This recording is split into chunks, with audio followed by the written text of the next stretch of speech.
Hey everyone, it's Gobi Shot, and today I have for you not a normal video, but I have an in-depth, well, not really in-depth, but I'm going to talk a little bit more in-depth, I guess, I don't know, about franchise mode. So I think I still have 4 to 5 teams on my list that I want to do, and what you see on the screen is the Oakland Athletics current depth chart as of February 14th, Valentine's Day. So what you see on the screen, it should be the projected lineup. At the top there, Ioannis I don't know how the hell that guy's name goes, but Ioannis Cespedes. He's at the bottom right now because they're pretty much not sure. I thought it was a shortstop, but apparently he's an outfielder. So I don't know, but let's get right into it. So at the first look at the depth chart, there's it doesn't really look that great. There isn't a whole bunch of I don't know. What is it?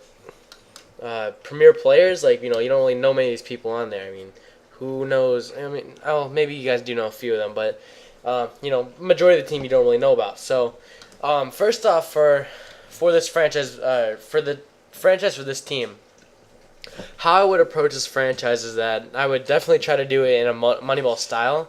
And if you guys don't know what Moneyball style is, Moneyball is the theory of basically where you have your team have a great, overall on base percentage, and it's not necessarily centered around one player. So, for example, for the Cardinals right now, since they just lost Albert Pujols, instead of relying on Albert Pujols and having him soak up all of this, payroll, because he would cost about $30 million per year.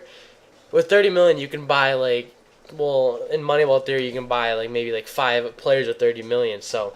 What the Cardinals could do in a Moneyball style is they could try to recreate him with undervalued players for a quarter of that money, and altogether they would have the same stats as Pujols. And you guys might say, well, if you have 3 players that equal our Pujols, well, you only have 6 other players that can just do random things, and that is true. So basically, you're almost playing with a roster of 7 people, 7 people. So it does have its flaws, however, it does work sometimes, and this actually did work, and it was done by Billy Beane back for the Oakland A's back in, I think it was 2003. I'm not sure, but it was a season that they made it to the playoffs the season before, and then after that they knew they were gonna lose Jason Giambi and Johnny Damon and some great I think it was some kind of Japanese pitcher. I don't know his name, but.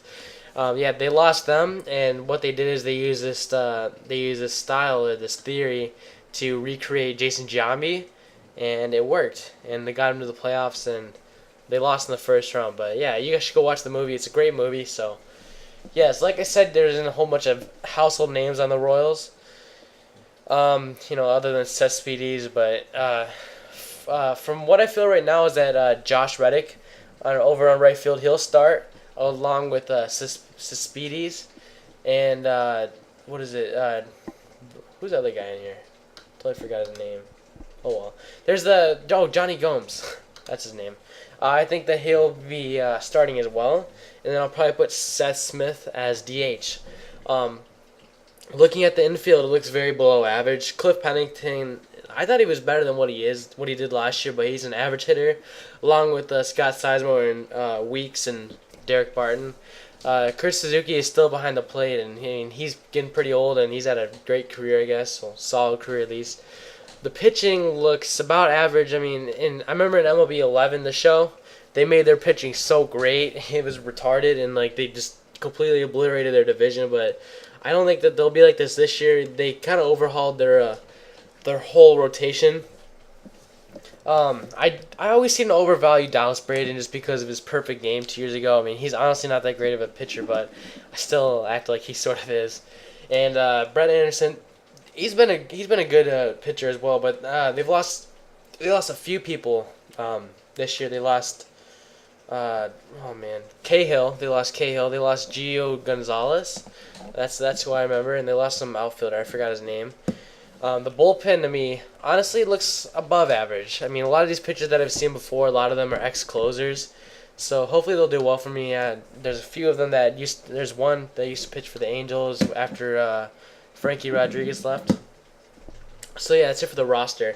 what I'm looking to do with Oakland A's in franchise mode is hopefully I can trade away any decent players on the team and get them for any sort of a decent prospect that I'll get offered for them, or maybe even 2 good prospects. But this would be really tough because I don't really have any awesome player that would draw a ton of prospects, except for, I mean, maybe Dallas Braden or Brett Anderson, I don't know. Maybe even Suzuki. But hopefully I'll be able to trade away a starter or a bullpen guy or anyone and just stockpile a whole bunch of minor leaguers. And after I trade away the starters that I have right now, get some of my minor leaguers some playing experience, and then maybe in the off season I'll be able to sign some decent free agents and try to play this Moneyball style.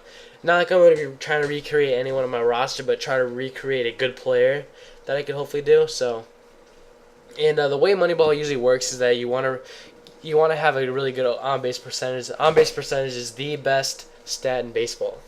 So, but yeah, hopefully I can be able to draft some really good talent. So that means I'll have to have some good prospects or some good scouts to find any really good A or B prospects, and hopefully I'll be able to develop my prospects over time and use them as trade bait, or maybe develop them into everyday players eventually. But the main thing I'm really worried about with that is that maybe by the time that they get developed and they have good stats and are able to start and play in the major leagues, they might be nearing the end of their contract, and I might have to either trade them away in their final year of the contract, or hopefully try to re-sign them. I'm not sure if that'll happen though, because like I said, re-signing will be very difficult since I don't have a lot of money. So yeah, that took six minutes. That's kind of a lot. So what I think I'm gonna do is I'm actually gonna divide this into 4 or 5 episodes with some different teams. So I'm just gonna upload this one raw.